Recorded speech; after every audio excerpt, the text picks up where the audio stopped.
a session that speaks to the heart of modern brand building.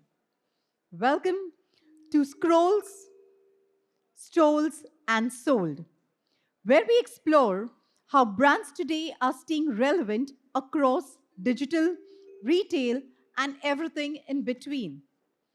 In a world where the consumer journey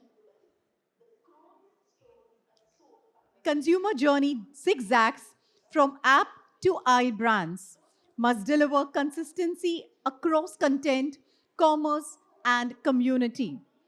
This session features founders and leaders who have done exactly that, each with a different GTM playbook, but all with a shared focus on emotional resonance and real performance.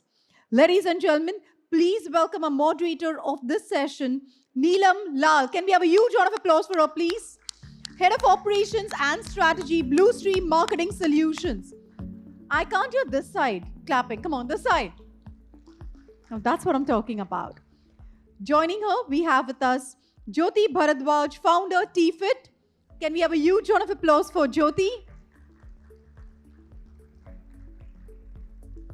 Joining them, Jyoti says, I still can't hear the round of applause. Joining them, we have Anurag Kedia, co-founder Pilgrim.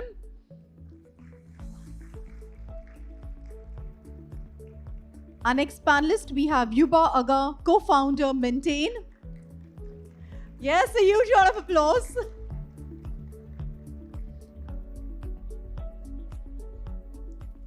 Next, joining them, we have Kanaka Bhagwat, head and e-commerce and Omni at Nielsen IQ. Again, this side. Our last panelist, ladies and gentlemen, Suramya Jain, co-founder and CMO at RAS Beauty. Come on, a huge round of applause. We have such a vibrant panel. Come on, a big round of applause for them, please. In fact, I'm totally excited for this session. So, Neelam, over to you. Thank you so much. So, good afternoon, everyone, and welcome to our panelists. I hope everyone's had their lunch and they're wide awake to listen to us for the next 1 hour. In the last 24 hours, I've had the opportunity to attend sessions in this expo. I came across several founders and manufacturers and great insights in terms of how to build, how to launch a brand. So with our session, I want to shift the focus more on terms of what it takes for scaling and sustaining the brand, especially in the omni-channel touchpoints today. The first question I want to ask is with reference to the most important keyword that is running today, which is the phygital consumer. If you're talking about omni-channel, the one thing I think we all will understand is today the consumers are making their purchases with tap or touch. They're either scrolling, they're either strolling. Any avenue today can be a point for sale. So my first question is towards you, Anurag, is at Pilgrim, you are at the intersection of both D2C and retail. Now, with the brand positioning and messaging, how do you ensure that it stays consistent across omni-channel where the communication, messaging, everything differs?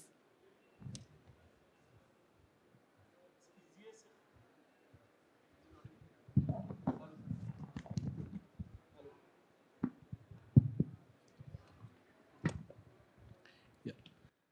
It starts with defining what the brand stands for and how does it translate across different touch points. And, one of the jargons people discover along the way is defining the brand book, which will mean what are the brand colors, what is the typography, what is the kind of language the brand speaks, what is the totality, is it a friendly brand, is it not a friendly brand, it could be like an expert brand which is up on the pedestal. So you have to define what the brand stands for in different aspects and then try and be consistent. It is easier said than done. We have made our own share of mistakes. Our brand palette, the colors we use has evolved, the fonts have evolved, and it also has evolved with time in terms of where we are present. So when you're a digital brand, a lot can be handled through image manipulation, through Photoshop, versus when you actually go offline. I'll give you examples. We discovered that our face wash tubes, the size didn't matter as much when you were an online brand. A 100 ml face wash was a 100 ml face wash. But when you go offline and you're present on the supermarket aisle of face washes, there are tubes which can visually look larger, they are flatter, versus there are round tubes which are not as large. And then all of a sudden you start thinking that, my tube gets lost on the shelf. At the same time, it needs to be consistent across. So there are many of these nuances you keep discovering with the journey of the brand. And even as we speak today, there are challenges which we are facing, which we're trying to solve for. Hopefully, we make fewer mistakes as we go along. So it's recognizing that this consistency is required across touch points, defining what that could be, and the moment you define, typically you will recognize that there are many things which are broken. Something is looking in a certain way on a certain platform. Even, marketplaces like Amazon and Flipkart could end up looking different because the brand assets could look different. Different sizes are required, and all of a sudden, something is not legible at all. So many of these things evolve with time, but if the intent is there that it has to look consistent, and how do you find what a brand book looks like? Earlier, I would have said go on Google. Now you can go on ChatGPT and ask for a template, for how a brand book would look like. And there are brilliant brand books which the larger brands have created across the globe, which we can use as references to come up with something which belongs to us. That's very nice. I like the fact that you said intent because I think that really helps your intersection on both channel. On the same line, Surami, I want to understand from you. Um, you've been cracking the digital luxury skincare very effectively. I want to understand that what physical touch points, because you, as you mentioned earlier, that there are retail outlets, there are online mediums that you're leveraging. What are the physical cues in terms of the consumer is seeing the product in presence, touching, feeling it, and then making a conversion online? So, what physical cues actually get your digital lift? Thank you, Neelam, for having me here, and thank you, everyone, for being here. Um, Starting our stores was, of course, like a big decision that we made. Going into the physical world is the real test of any brand which has started digital first. Of course, for a luxury brand, it even became more important that our packaging, the sensorial textures were visible to any customer. Should I go on? Go on. Okay. So, what's really helped us is the fact that the intention to cover every touch point in the store, right from how the store looks, because luxury in India is still evolving, right? So, it has to be aspirational but still relatable and authentic because that's what our brand stands for. So, of course, depending on what your brand really stands for, Rust really stands for authenticity. And that's been the core of what we've done so far. So every touch point was looked at. So we have a lot of screens, a lot of visuals, a lot of QR codes for people to even go and check out videos online. If we have our face elixir, which is a face oil, along with face tool, so there's a tutorial on how to use it. Trying out the textures in real life really gives them the trust to be able to buy it online. So that's been one thing. We also have QR codes on our packaging, which really gives them more confidence on the ingredients when they go back home and they read more about it. So it's really all of these combined. But I think combining it with the online content has always helped us because we are more digital than we are retail. But the fact that someone sees you and you have a store, that gives another level of confidence to a consumer that yes, I can spend so much money on a single product because our price points are anywhere between a 2000 to a 3000 for a single product, right? So building that gap and trust, I think offline has really helped us get there. And I like the keyword you said, trust, because I think all the D2C players will agree that trust actually transcends into your retail channel as well. Jyoti, I want to understand from you. You are a D2C focused brand at this point, and I must say you've been building your wellness beverage brand remarkably. As Somaya talked about certain touch points on retail, have you explored any sensory experience like retail, trials, pop ups, anything that you feel is working, or it's something that you feel will not be something that you will leverage at this point? Sure. Thank you for having me. Am I audible? Thank you all for being here. I'm the founder of TFIT. For those of you who don't know, we make zero sugar beverages, and there are no sweeteners. There is no stevia. There is none of that. So we have kept our entire brand range unsweetened, which also ties to the question that you have just asked. Is when we started out, this is our 4th year now, people didn't understand what is unsweetened, why unsweetened, what is it supposed to taste like? If a product in a bottle is not sweet, it should just be water.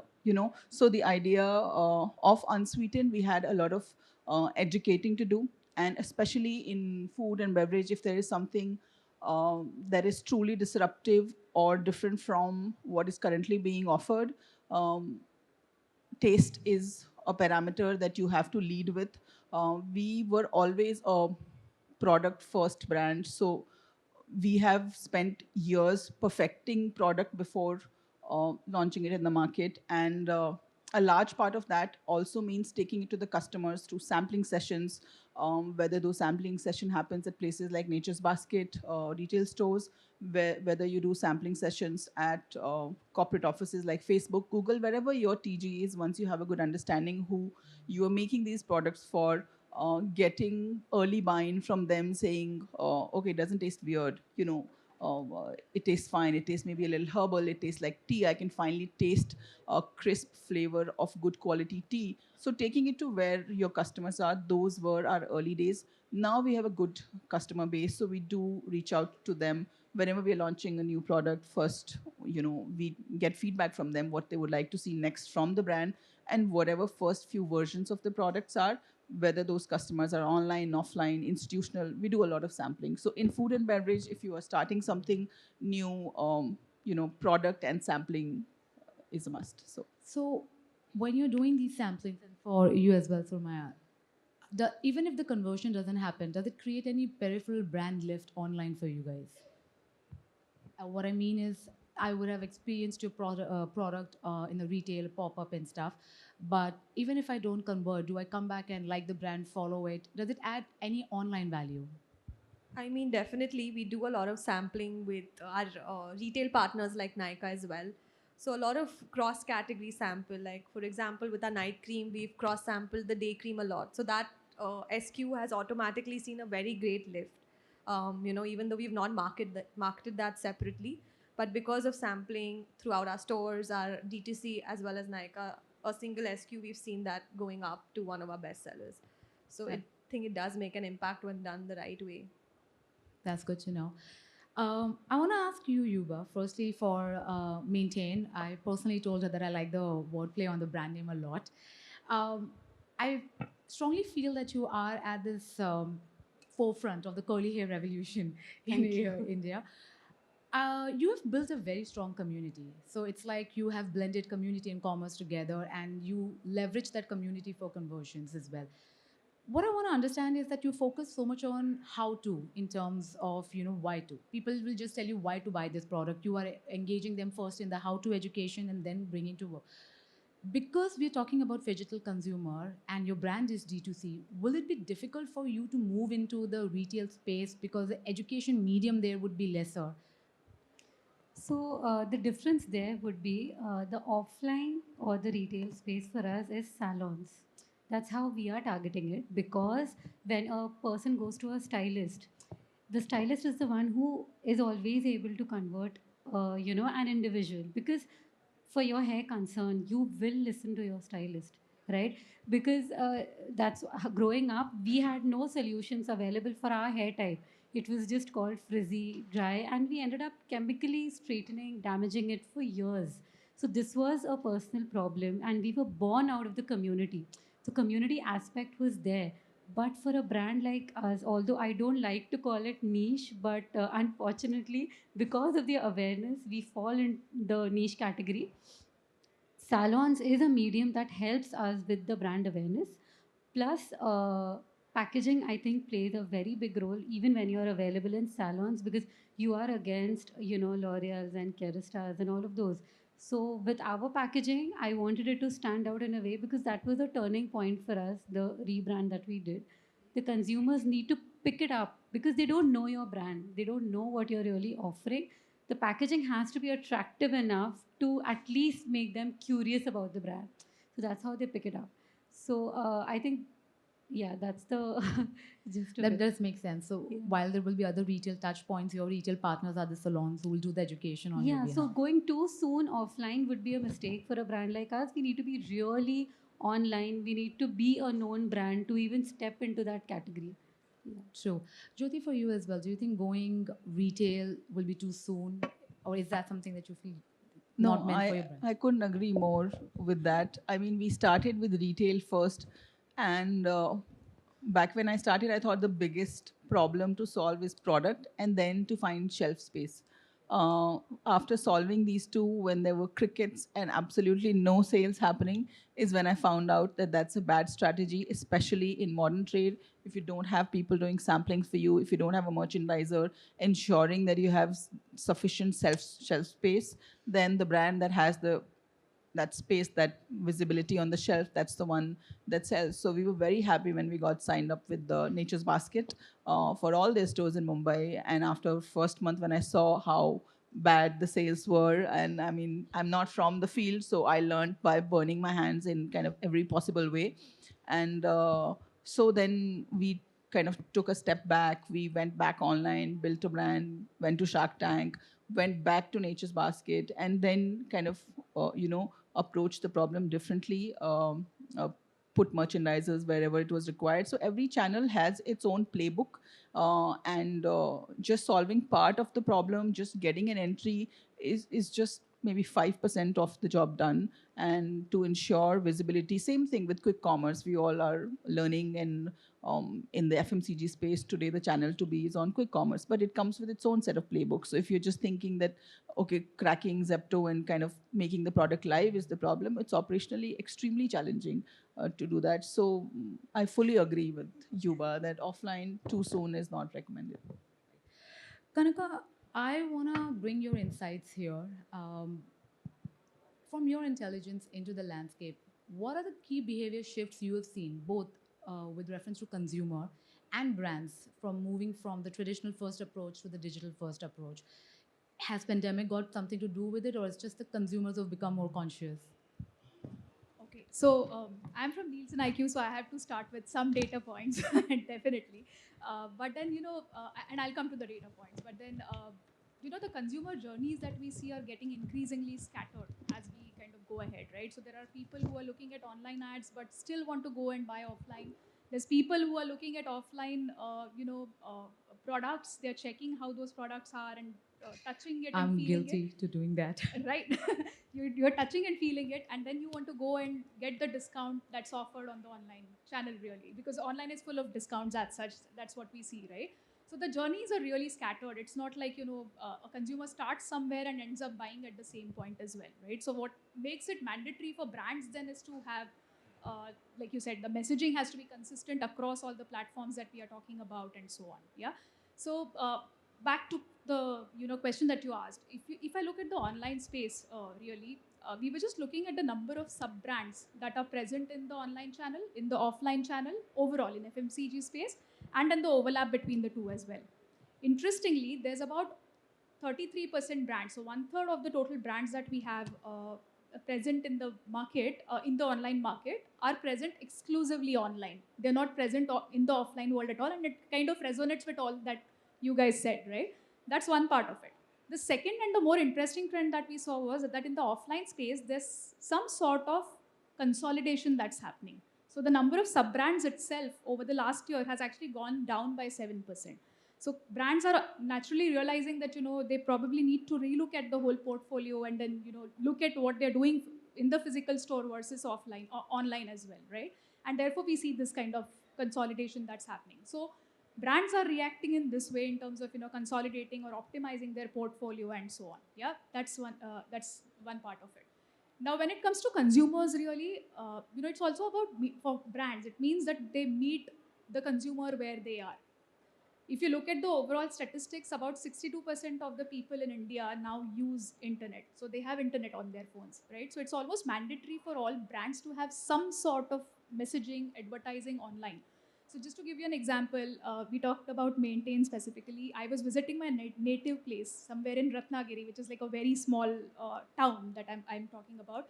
And people were aware of the brand, right? Just because they had Instagram. And they were like, can you get that brand for me? So, there was no way they could have probably ordered, because I don't think Amazon also still delivers or any other place, but then they were aware of it. So, for the smaller towns, it's probably about, having that awareness. So it's still about discovery, awareness, and then influencing their choices. But when you go to the bigger towns, I think what also comes in is, the direct purchase that they make online, or they get influenced. They figure out that, okay, this is something I want to buy, but they still want to touch and feel that, and therefore they will go to a store and still buy it, right? So it's really very scattered. We don't have exact numbers in terms of what's happening, but then all I can tell you is that, it's no longer how a consumer entered a store, looked at a product, ended up buying it. It's no more like that. They probably look at it, they touch and feel, go and buy online, or they look at reviews online and then go to a physical store and still buy it. So it's really a combination of what's really happening. Well, that's a very great insight. And honestly, I'm just like me, many people would be guilty of doing that. We are talking about the omni-channel medium, and it won't be complete till the time we speak about another keyword, which is GTM. And the reason I say that is because today brands, there are so many mediums which are available, retail pop-ups, footfalls, WhatsApp commerce, sampling, activation, social media launches. The brands today are either building their own niche or they're falling into the trap. So we have seen great misses and some silent wins. I want to ask you, Anurag, here. Now, Pilgrim blends both a global appearance, a global positioning, but deep down you're still very rooted, homegrown. Now, that kind of dual positioning, how does that impact your GTM messaging communication? So one is that why do we bring global ingredients and global regimes? Because our belief is that whichever ingredients from whichever part of the world can deliver the best benefit for a specific skin and hair concern, that's the ingredient we should be offering to the audience. And it is surprising the kind of awareness which is there already, or it gets built over a period of time because everybody is now researching, this entire reading what is called as BOP or back of the pack, reading the label and trying to understand every ingredient. It's not happening just in food. It has started happening in beauty in a big way last 5, 7, 8 years back. And that's where there is a lot of awareness about ingredients which normally you would not know about or hear about. I remember a very early call when we had launched, second month of our launch. I used to be the customer care because there was nobody else. So one of the consumers called up saying, you have used glutathione, so what are the benefits, pros and cons of using glutathione topically? And this was a consumer from like Solapur, wanted to speak in Varnak, I couldn't, so we managed to converse in Hindi. But that's the level of awareness which is there in today's consumers, and it comes with a lot of responsibility. Having said that, consumers want the best available globally. There is a lot of awareness. So if you go back, a series on Netflix 5 years back used to release at a certain point of time in the US, and then after 6 months it used to come to India. Same for Hollywood blockbusters.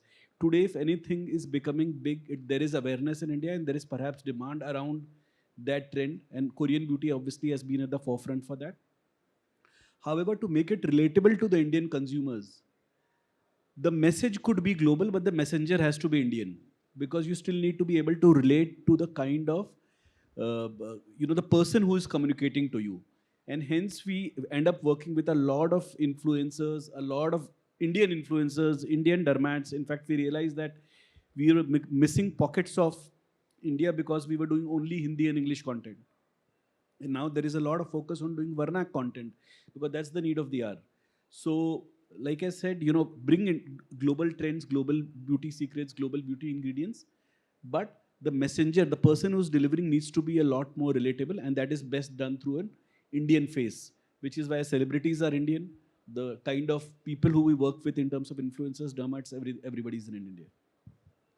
I like the fact that you said you bring Indian faces.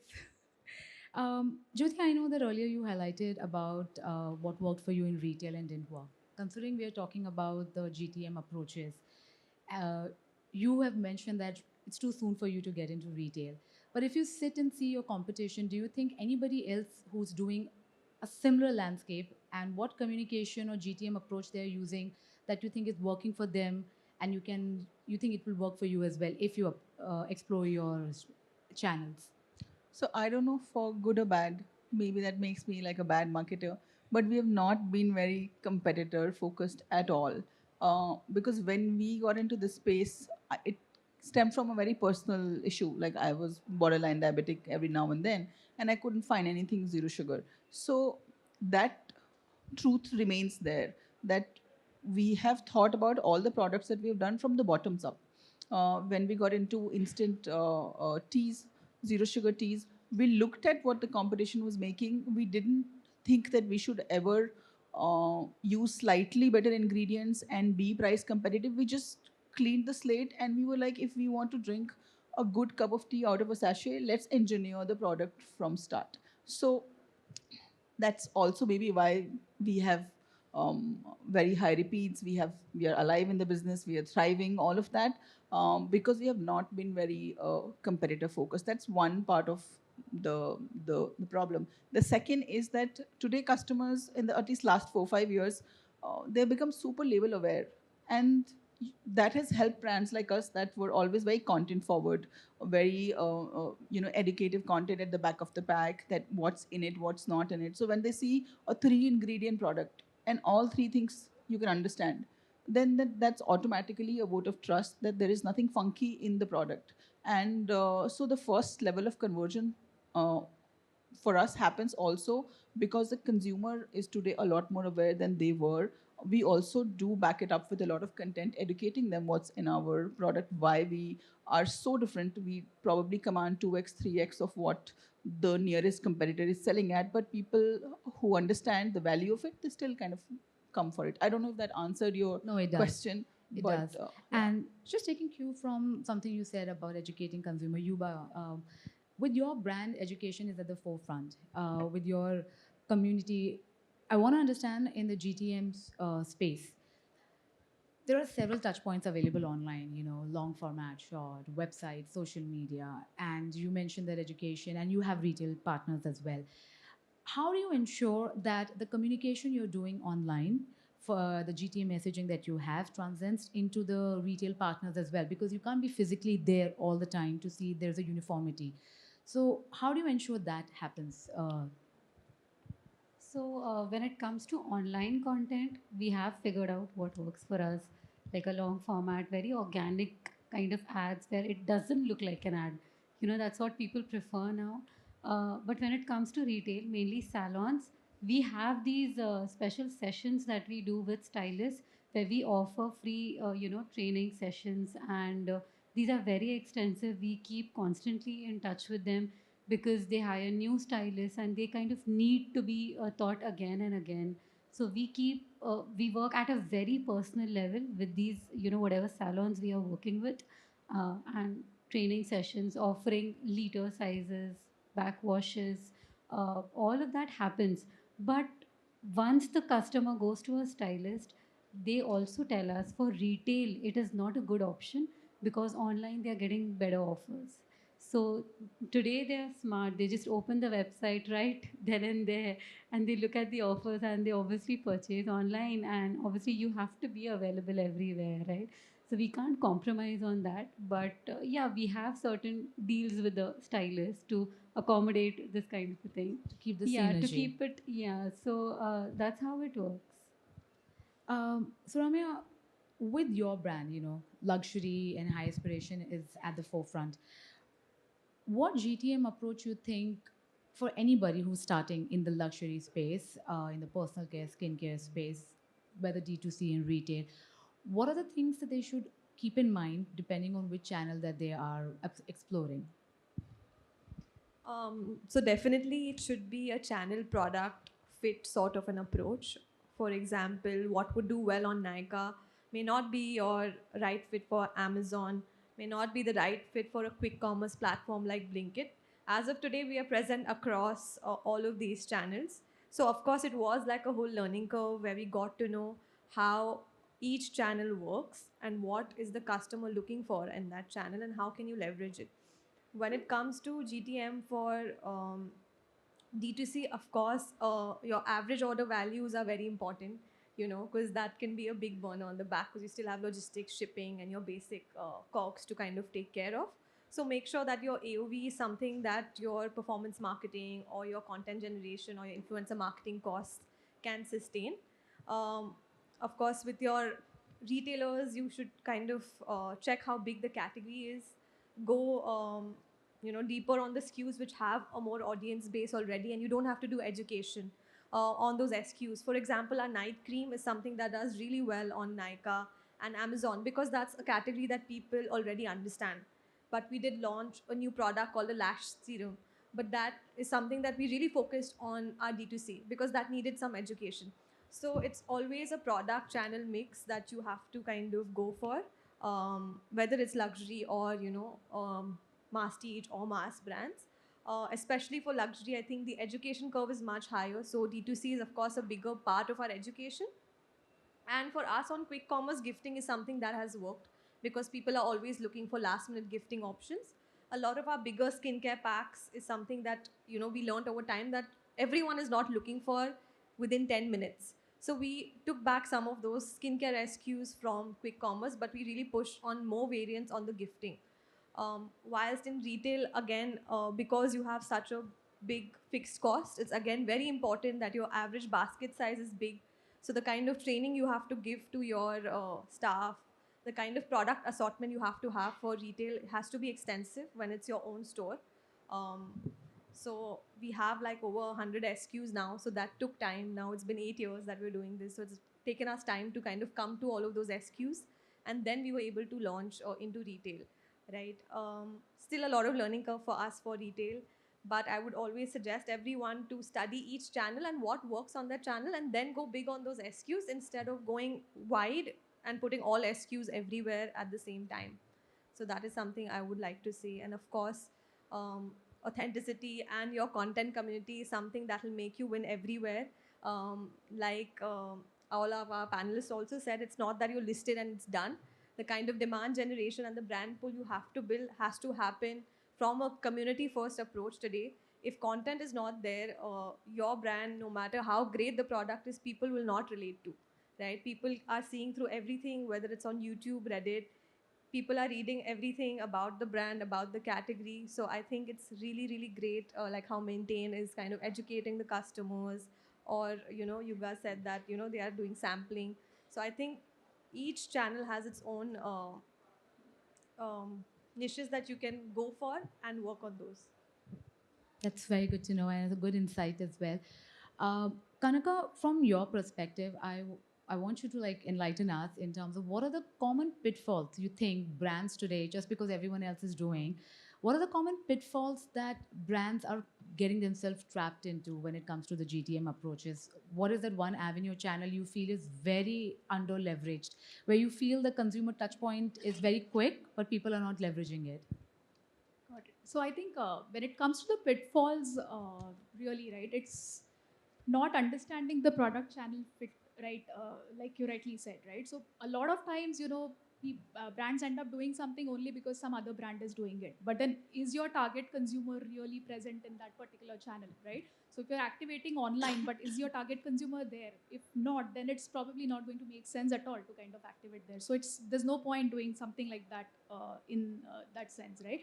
So it's basically understanding who your target consumer is. That's the first thing you really need to understand. Second is where are they buying, their awareness levels also. And then finally, what are the purchase occasions that they will consider your product for, right? So I think once you basically figure this out is when you know what you really need to do or what you shouldn't. Like Jyoti rightly said, there was probably no point for her to go Beyond physical retail. in a world which probably did not understand what your brand stood for, right? So it was important to educate people and then kind of get there. So there's no fixed formula, but as long as you figure out these four elements that I spoke about, I think it's a good starting point, so to say.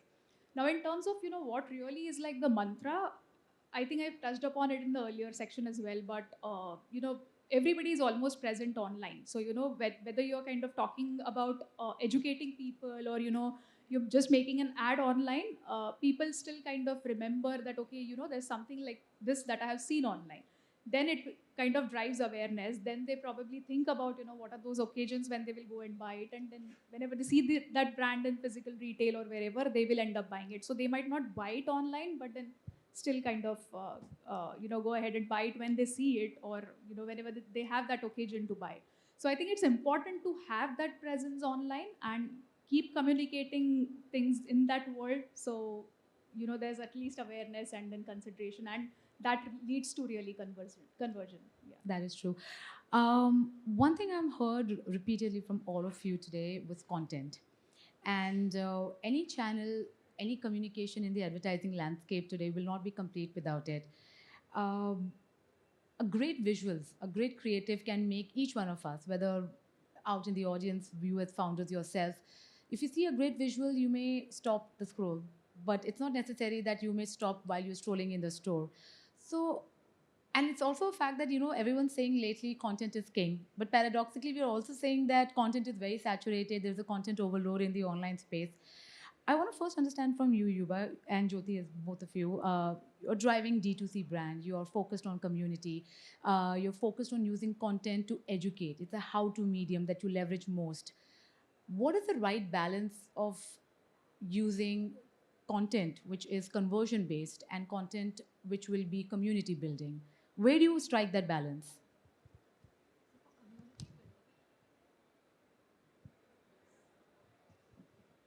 Yeah. For community building, right? The content which we post on our Instagram and the content we use on ads for conversion, it's very different.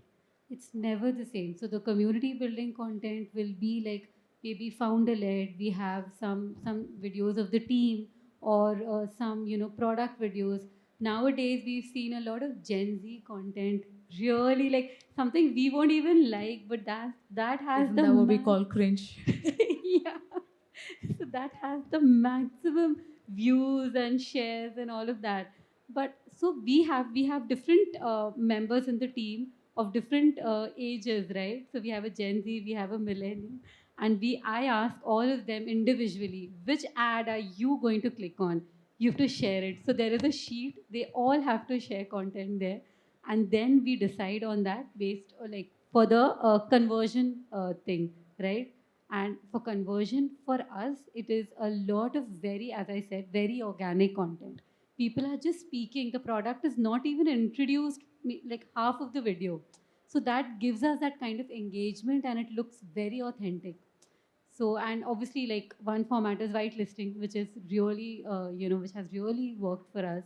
Again, which looks very organic, like a influencer or, somebody is just promoting a product from their page. It doesn't come from the brand page. So that is something that is That's very working. interesting. I'm going to steal your idea about that sheet with my team. I'll ask everyone to put one URL every day. Yeah. Go ahead, Jyoti. So in food, okay, so there's one thing today, all the startups, at least in the consumer space, get clubbed into this one big term called D2C, uh, which may not be true for the kind of business that you are in, especially in food and beverages. The margins do not support you being a D2C brand, like let's say a luxury like Russ or Maintain or Anurag's brand.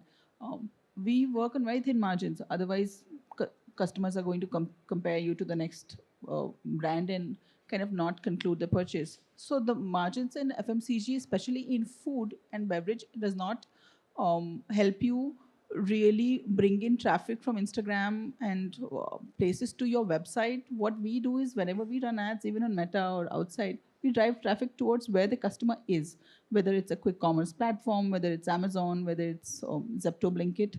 And so for us, content is not so much a tool for conversion. It's an act of, it's kind of a service that we provide to the customers. It's kind of an education that we do with essentially no goal in mind. It's to create depth about the brand. It's to create a searchability about the brand. It's to create a resonance with the brand. It's to kind of cement what we are doing with similar messaging around the reason why we function. For us, it's the zero sugar space. So we keep talking about ingredients that we use, why we don't use sugar, and things like that to just create that stickiness. So this is a service, I would say, and not really a conversion tool for us. And as you highlighted the luxury space, so Ramya, I want to understand from your brand perspective. Normally, when you speak about luxury, and as an advertiser myself, we associate that with high aspiration. Now, in a D2C space, when you are using content, what format do you use? Because at the end of the day, the conversion happens on the relatability and the trust factor. And if you're building a high aspiration brand, how do you get the conversion keeping without diluting the high end value of the brand? So it was like a big learning curve for us. Even in the beginning, we were like, we launched with only a single product. We had a single face oil 6 years ago when face oils were not even a conversation. So I think it was always about, keeping your visuals in place. Like it has to be aesthetic but still relatable. So really those UGC type of aesthetics where it's in a nicely laid pillowcase with the kind of golden lighting. So that's something that we've always focused on, aesthetics, but it doesn't have to be like a very high-end sort of imagery. It can still be relatable, but with the aesthetics consistent and in mind. It's always a fine balance because you also have to build trust. You also have to make it look good. So even my team is always struggling, like, what do you want? And I'm like, we need both. So it's been a while we've been doing this. So what's really worked out is, the founder series. We've been working with our founder and CEO, Shubhika. We have a lot of her content going up on the page, even on advertisements. I think people are, even if it's luxury or, non-luxury, people are really looking for something which is honest out there because there's so much content, something that they can actually understand and relate to. And in our, middle funnel or lower funnel ads, when they've already seen our founder talking about it, there we have really, high-end imagery sort of hero, bestseller shots with like really great maybe like a discount code or a special code for a customer. So there, I think we bring in the whole imagery sort of vibe where we make it look so good and all of that. But I think to really draw people in, you still have to work on the trust factor more, which has worked out for us. So I think the farm-based content that we have, we're a farm-based brand. So we shoot at the farm, even if it's raining or whatever. We still try to make it look good, but I think honesty is something that still takes precedent for us, even being a luxury brand. We're not like a very traditional sort of luxury brand where we'll only do these 4 or 5 things. We're still a young brand, so we try to do what maybe other luxury brands are not doing. So it also depends on your competition, and I think just keep it real, and things will happen. Keep it real. That's a key word here. Anurag, Soumya spoke about sales funnel, top and bottom. I want to understand from you in terms of content, measurability. A lot of times we see brands start ideas and then veto it very quickly. When you look at your brand, when you look at the top funnel and the bottom funnel, depending on the sales, what is the turnaround time you think is the right measurability for any content, any platform to work?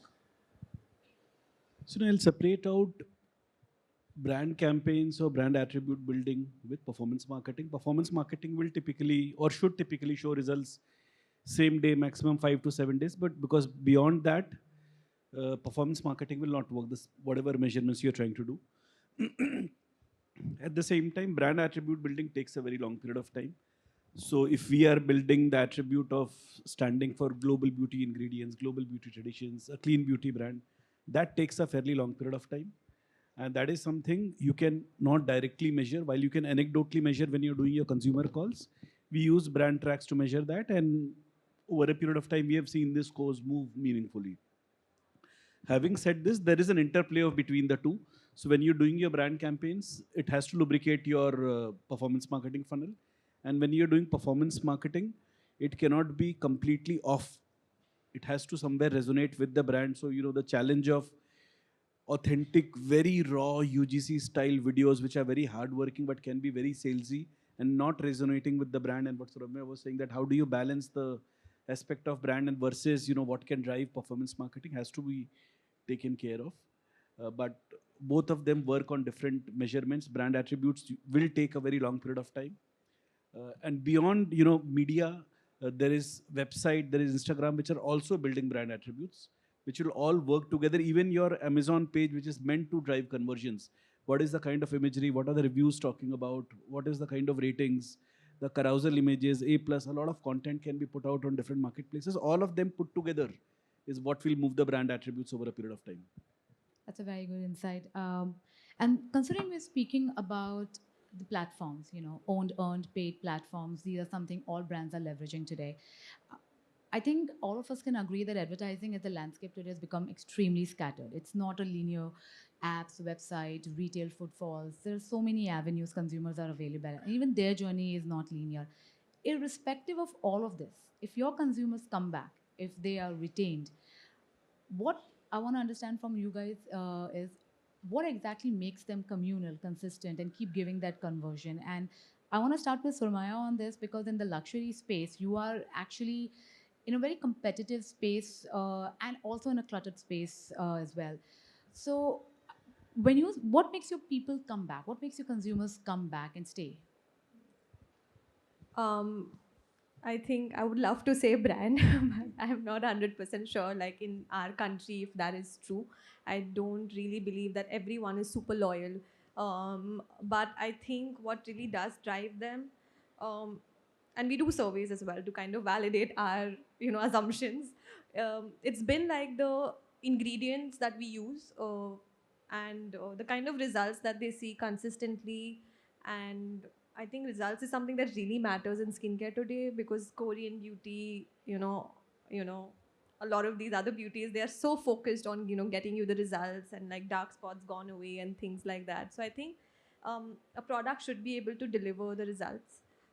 That's number one that customers have told us, and the trust that you constantly build, and even new launches. I feel like people really come back to us when we launch new products. We see a lot of old customers coming back in to get their old bestseller along with like a new product. And of course offers and promotions, seasonally when done the right way, of course help to kind of bring back those customers who might not have shopped, or maybe giving them a special coupon for a small period of time. That's also helped us kind of get some cohorts back which were like really like dying. So these are a few things that have helped us, and I think it's of course um stickiness is driven by results. I think in our category, if they're seeing results, no matter what, they will try and come back for it. Even if it's expensive, they'll try and save up, and they'll try to get it. These are the kind of love that we've received, and people have been like really loving some of our products, and that's helped them. I think trust is a key element. I'm going to take that away. And with Anurag, you are at the forefront, D2C, retail, both. And we understand that there are a lot of avenues in digital and D2C where you can create retention. With both D2C and retail, how do you build retention? I'm sure the approach is different. And between both the channels, who's bringing your most loyal customers? Yeah, I think where D2C has an edge is that a lot of data is available. So right from the time the consumer came on the website, she decided to purchase or not purchase, what are the categories, what are the SKUs, what is the repeat frequency, if she's trusting us with hair, why is she not trusting us with skin, or vice versa, what are the nudges you can give. There is a lot more data which is available. Other channels, the control on data and the kind of data which is available is far more limited, and hence driving repeats on D2C becomes slightly easier because there is just so much more engagement and you are able to do a one-to-one communication versus when we are selling through a partner channel online or offline. We have very little consumer information. Earlier at least the phone numbers used to come while we were not allowed to talk to them, but the data was there. Today even that is not there. There are some mechanisms through which you can do retargeting on platforms, but it's very limited, and not very personalized, I will say. So today, if you're buying a shampoo from us, we know that the shampoo bottle is expected to last 45 days. We can send you a nudge after 45 days. Versus when you're buying from a marketplace, that level of targeting is not there. Or if you have purchased a shampoo, can we tell you that, why not use a vitamin C serum also? Maybe send out a sample. None of that is possible on marketplaces or even in offline retail. So it is a lot more at the aggregate level. If you're talking about offline, we spoke about, I think Jyoti was speaking about shelf space, what kind of visibility you have, stock availability, fill rates. It's a very different ballgame. And just taking care of the basic elements there when you are competing in a supermarket or a hypermarket or in the beauty channel. India has a very large general trade beauty market, which does not get the kind of attention and respect it should, because that a lot of our volumes happen from there. But the control, the further you go away from the consumer and there are layers in between, keeps going down, data capturing is weak, and we have to kind of live with it. Hearing all of you makes me feel my job is so much easier. But Kanaka here, because Anurag spoke about data. So I want to understand what are the post-purchase triggers that brands are leveraging today? what is creating the retention, lifetime value for brands? Is it organic, or are they investing extensively to ensure that they get those? So I think brands are increasingly kind of recognizing the fact that retention begins right after the first sale that they've made, right? I think that is key to kind of ensuring that you have a customer hooked onto you. So I think the three or four levers that they really use is, the first one is a great onboarding experience, especially in the luxury space and so on. I think it's also about acknowledging the fact that, okay, you know what, you've bought a beautiful product or a special product, and here's how we are going to help you kind of make the maximum out of it, right? So I think that great onboarding experience really kind of nails it in the first stage itself. The second thing is, every consumer feels special if they are heard, their feedback is taken and integrated into the brand journey as well, right? So building a community where you can receive feedback and then you integrate that feedback into your products. You basically go back and offer them free samples whenever there's a new launch and so on. I think consumers feel really special about that. So that again forms an important part of the retention journey. The third and an interesting one that brands are using increasingly is also about those reminders for replenishment, or those nudges for replenishment. So I mean, if you're going to order something like a maintain product, probably that in, say, the next 3 months she's going to run out of it, and then you just kind of offer a reminder on an email or a WhatsApp message saying that you might be running out of it, we have this discount available. So I think brands are kind of increasingly investing in these kind of strategies, which make the customer also feel special, and then they think that they've really kind of invested in a product which is not just value for money, but then offering a great experience as well, and that's kind of leading to a lot of great retention there. Because you mentioned maintain, of course, I'm going to put the question now on you, Ba. You partner with salons, and you said that they are your, brand custodians, talking about sales at that touch point. How do you maintain retention in that space if you feel that digitally it's doable for you? You're educating them, you have your mediums, and Anurag mentioned several touch points. How do you maintain your retention in the space where it's your retail partners that you are dependent on? So for the salons, the main target is acquisition and conversion.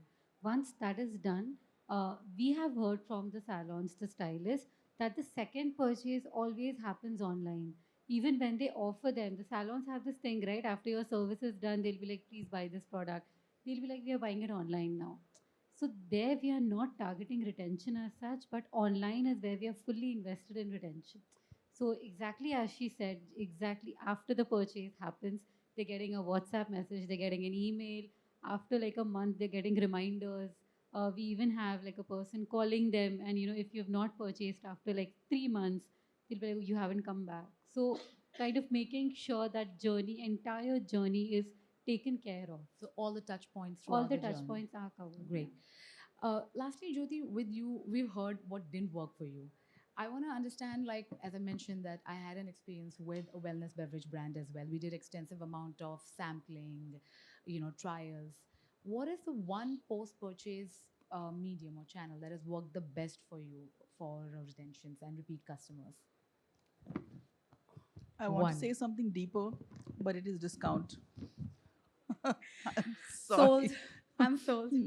So we usually, like what Anurag was saying, was we don't get a lot of access to data because D2C forms, it's less than 5% of my total top line. So predominantly we sell on marketplaces. There are ways you don't get directly data from the platforms, but maybe you leave a note, you leave a QR code, you leave whatever else that you can do as a brand in terms of just creating a slightly deeper engagement with the customers.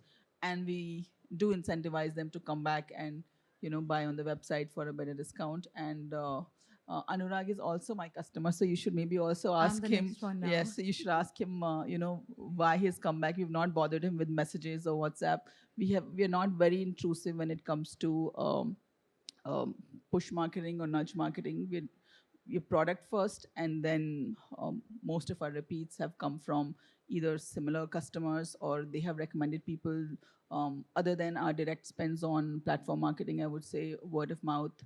Um, and not bothering the customer too much has also worked. We have customers who buy 60, 70 times in a year. They send me messages from Greece or wherever they are traveling with those sachets. So we have not over-indexed on nudge marketing a lot. Yeah. I like the discount part, and I think I'm going to be the new Anurag for you. We had an interesting session today, and honestly, from an advertising landscape, I've learned so much, and I honestly feel my job is very easy compared to what you guys all are doing. I think the takeaway for all of us today would be whether it is a scroll, whether it's a stroll, it doesn't really matter where your consumer are today. Whether your brand is digital driven, retail rooted, or at the intersection of both, like Pilgrim. I strongly feel that, and I think all the founders here today will add that if your consumers are any touch point available, you can get them, you can convert them, and can be consistent if you are presenting your brand impactfully and staying authentic. So thank you everyone today for the session. We've already short of the time, but if it's okay, can we open some questions from the audience? One question. We're really short of time. One question, anyone?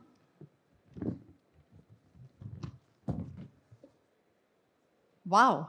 I think that was such an amazing session that everyone's understood it absolutely clear. We are like so good with it. Perfect. I think we answered all the questions already. Exactly. So, okay. All right, ladies and gentlemen, once again, can we have a huge round of applause for our entire panel? Thank you so much for that energizing and deeply relevant session on brand building in a fragmented world. We have a small token of appreciation for each of you, requesting Akanksha from CMPL team to please come on stage and do the honors. Firstly, to our moderator, Neelam. Come on, give it up for Neelam, please. You're going to use up all the energy, ladies and gentlemen. Come on.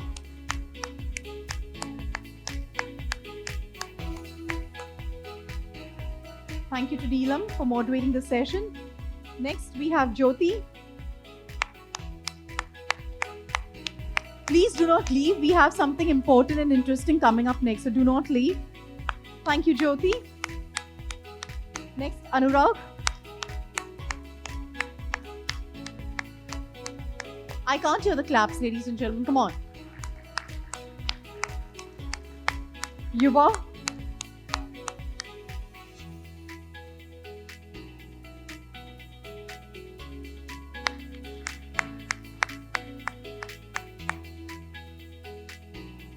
Kanika.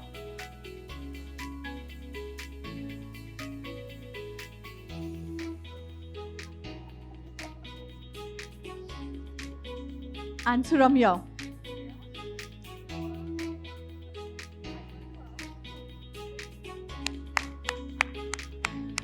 Can we all come ahead for a group photograph, please?